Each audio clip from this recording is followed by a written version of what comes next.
Bonjour et bienvenue pour un nouvel entretien de présentation de la promotion 2020-2021 du master de DACA à l'Université Paris-Nanterre. Aujourd'hui, je suis avec Ilem. Ilem, bonjour. Bonjour Pierrick. Alors Ilem, est-ce que tu peux te présenter comme il est coutume dans cette série d'entretiens? Oui, sans problème. Donc, je m'appelle Inem Barkia. Je suis étudiante en Master 2 en droit du contentieux des affaires à Nanterre. Mhm. J'ai effectué tout mon cursus à Nanterre, j'ai eu ma licence. Après ma licence, je me suis dirigée en Master 1 en droit des affaires parce que c'est la matière qui me correspondait le plus. Et ensuite, j'ai intégré le Master 2 droit du contentieux des affaires avec le directeur du master, Monsieur Laurent Ruet. Ensuite, par la suite, enfin, pourquoi j'ai intégré, parce qu'en fait, j'hésitais entre le Master 2 droit du contentieux des affaires Mhm. et Master 2 droit fiscal. Ouais. J'ai trouvé que le Master 2 droit du contentieux des affaires, c'est une formation assez complète et Mhm. j'avais peur de restreindre trop mes choix en me dirigeant vers le Master 2 droit fiscal. D'accord. D'ailleurs, ça me fait penser à quelque chose, parce que généralement, on a un peu comment dire, cet a priori du fait que Oui, les gens qui apprécient le droit fiscal ne veulent faire que ça. Et c'est vrai que j'ai des souvenirs de toi en Master 1 où tu étais une élève qui était brillante en droit fiscal.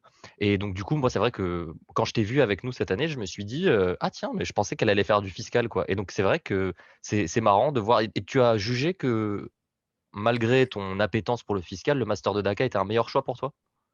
oui, exactement. Enfin, franchement, j'ai une passion pour le fiscal. J'ai apprécié les cours que j'avais eu en Master 1 en droit fiscal.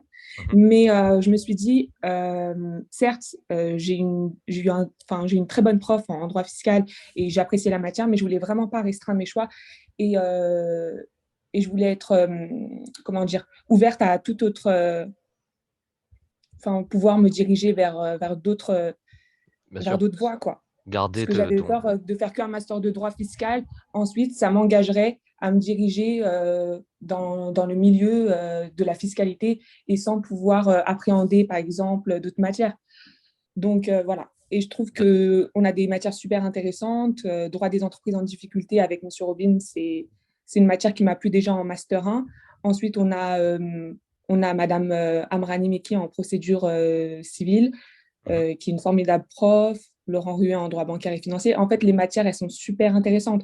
Donc, Et puis, je voulais pas vraiment pas rester un de mes choix. c'est vrai que je te rejoins là-dessus. Toutes les matières un peu Mm, fondamentales, ce qui fait le sel un peu de notre master, elles sont toutes enseignées par des éminents professeurs. Ça ne veut pas dire que les autres totalement. matières un peu moins importantes le sont pas. Ça veut juste Mm, dire mm. que là où on doit avoir le meilleur du meilleur, eh ben on l'a. Et ça, c'est vrai que c'est vraiment plaisant. Ah, c'est clair. Euh, C'est du totalement coup, bénéfique pour nous. thème mystère, la procédure civile. Non, pardon, excuse-moi, les procédures collectives. Bah, c'est vrai que pour les gens qui nous écoutent, qui le savent peut-être pas, parce qu'ils sont pas tous en cours avec nous, mais c'est vrai qu'en procédure collective, dès qu'on a l'impression de rentrer dans une impasse où on ne sait pas ce qui va se passer, on n'a pas la réponse à la question que M. Robin peut nous poser, hop, il y a Ilem qui arrive et qui dit non, mais en fait, si on réfléchit bien et qu'on pense à ça, ça, ça, ça, ça, et là tu débloques la situation. C'est parce que tu apprécies vraiment cette matière ou est-ce que c'est vraiment juste des facilités? Parce que c'est assez impressionnant. Ah, franchement, c'est totalement, c'est très, très gentil. Franchement, j'apprécie énormément la matière de Monsieur Robin. Même l'année dernière, j'ai trouvé super intéressante. Et puis la façon dont il aborde la matière, surtout que c'est une matière assez technique. Donc, faut savoir expliquer. Et franchement, je trouve que c'est un prof, niveau pédagogie, il n'y a rien à dire. C'est vrai. Mais du coup, enfin, c'est marrant parce que fiscale et procédure collective, c'est un peu des matières, ouais, c'est très très technique, c'est des matières qu'on pourrait juger un petit peu obscures. C'est-à-dire que les gens, quand ils rentrent là-dedans, ils en sortent pas, tu vois.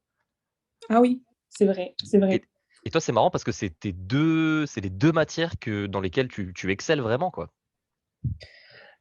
Exceller, c'est un grand mot, je dirais, mais franchement, oui, enfin, j'aime bien. J'aime bien. Après, moi, je suis quelqu'un, quand j'aime bien quelque chose, je me donne à fond. Mhm. Et peut-être c'est pour cette raison que j'arrive. Après, il y a d'autres matières qui sont un peu plus compliquées, même si on a des très bons profs, comme procédure civile, j'ai un peu du mal parce que c'est Ouais, assez. Voilà. Et, c'est mais je me dis vaste. que de toute façon avec de la pratique et, on arrive, et de la volonté, bien sûr, de la volonté et de la pratique, je pense qu'on peut aboutir à, enfin, on peut réussir dans ces domaines. Merci. Et avant de parler d'entrer un peu plus dans le vif du sujet en parlant de tes 2 expériences en stage, il y a quelque chose que je note comme ça, c'est Mm. tu as fait 2 stages cette année, mais c'est 2 stages qui sont assez longs, c'est à chaque fois sur 2 longues périodes. Comment ça s'est passé un peu? Ça, c'est une question qui s'oriente plus vers les étudiants qui voudraient postuler au DACA, qui nous écoutent. Comment est-ce que toi, en faisant 2 stages sur des périodes assez longues, tu as réussi à un peu manager Concilier. le ouais, exactement, concilier le temps qu'il faut passer à travailler ses cours et en même temps le temps que tu consacres à, faire un stage? C'était pas trop compliqué? Oui, ça nécessite énormément de travail, mais je pense que le plus important, c'est avoir une bonne organisation. Mmh. Bien sûr, il y a des fois où je rentrais du stage, j'étais fatiguée pour pouvoir bosser la matière et tout. Mais si on est organisé le week-end, certes, après, ça nécessite des concessions, hein, on va pas se mentir. Mais quand tu es motivé, quand tu es passionné par ce que tu fais, enfin, pour moi, il n'y a aucune limite. D'accord. Bah, je ne peux qu'être d'accord avec ça.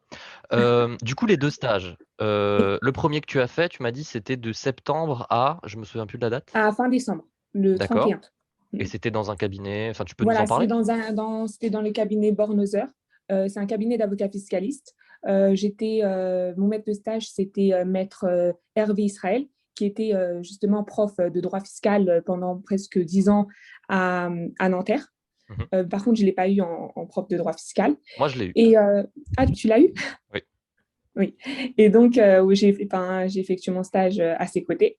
C'était une expérience vraiment très enrichissante parce que lui, son domaine de prédilection, c'est le droit fiscal international, D'accord. et plutôt axé sur du conseil. Donc, franchement, j'ai bien aimé, j'ai énormément appris parce que le problème, c'est qu'en droit fiscal, euh, on n'a pas assez de cours quelquefois. Donc, il y a des domaines qu'on ne voit pas trop. Par exemple, la fiscalité internationale, c'était assez nouveau pour moi. Ouais. Et franchement, j'ai bien apprécié. Après, ensuite, à partir de janvier, j'ai effectué un autre stage dans un autre cabinet d'avocats fiscalistes avec l'avocat maître Grégory Lagoutaris. D'accord. Là, c'est plutôt axé sur du droit fiscal international. Enfin, c'est plutôt du contentieux. Donc, franchement, c'est totalement bénéfique parce qu'en fait, le truc, c'est que je trouve que la formation, elle est assez complète. En tout cas, moi, enfin, c'est mes premiers stages en cabinet d'avocat. D'accord. Donc, j'ai fait du conseil et du contentieux dans le domaine de la fiscalité. Donc, c'était parfait, franchement. D'accord, et si jamais on devait te demander, bon, personne ne le fera dans ta vie professionnelle, mais si on devait te demander de choisir Mm. entre le contentieux et le conseil, vers lequel tu t'orienterais le plus?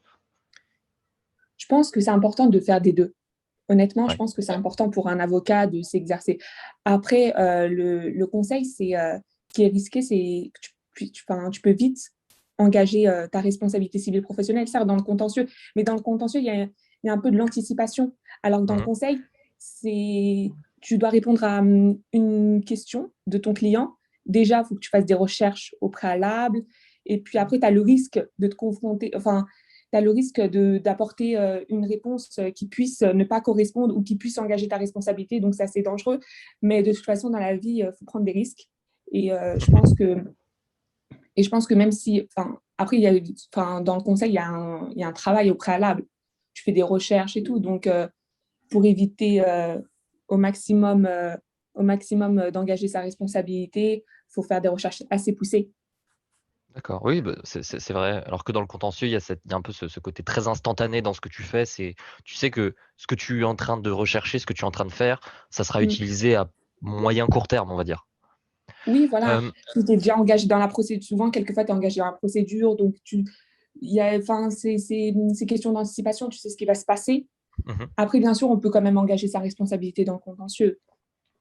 tout à fait, c'est vrai. Mm. Et du coup, l'année, touche, à sa fin, encore, il me semble un mois et demi de cours. Oui, ça passe très vite. Oui, c'est vrai.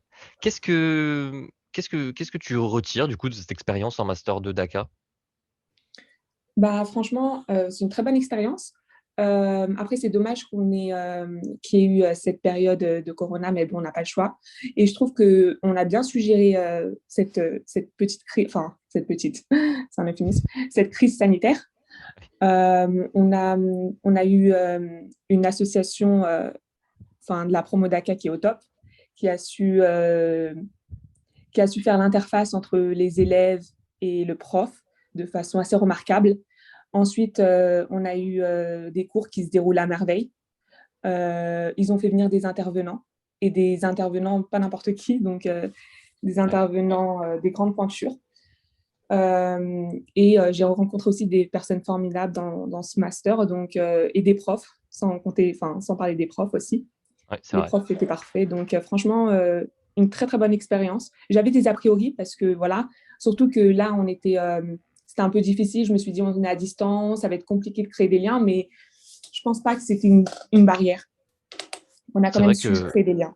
on a tous fait de notre mieux. Et c'est vrai que Mm. personne n'a vraiment, n'a vraiment un peu rechigné à la tâche. Tout le monde a fait preuve de bonne volonté. Ouais. Et du coup, l'avenir, comment est-ce qu'il se présente pour toi? Bah, du coup, cette année, elle va toucher à sa fin. Mhm, Ensuite, je voulais faire une prépa pour ensuite passer le concours, pas cette année, pas en 2021, mais en 2022. mhm. Et à la suite de ça, si j'obtiens l'examen, enfin, si Le j'ai CRFPA, réussi, du coup, ouais, le CRFPA, c'est ça. je ferai une école et par la suite, exercer, prêter serment, exercer. Enfin, ce serait formidable. Très bien. Eh ben écoute, Bah, c'est merci à toute la toi. réussite qu'on te souhaite. Je te remercie, Lem, de t'être prêté à ce petit jeu qu'on fait maintenant depuis le début de l'année. Et puis, Très moi, bonne ainsi que idée toute en la plus. promotion, merci. On te souhaite beaucoup de réussite.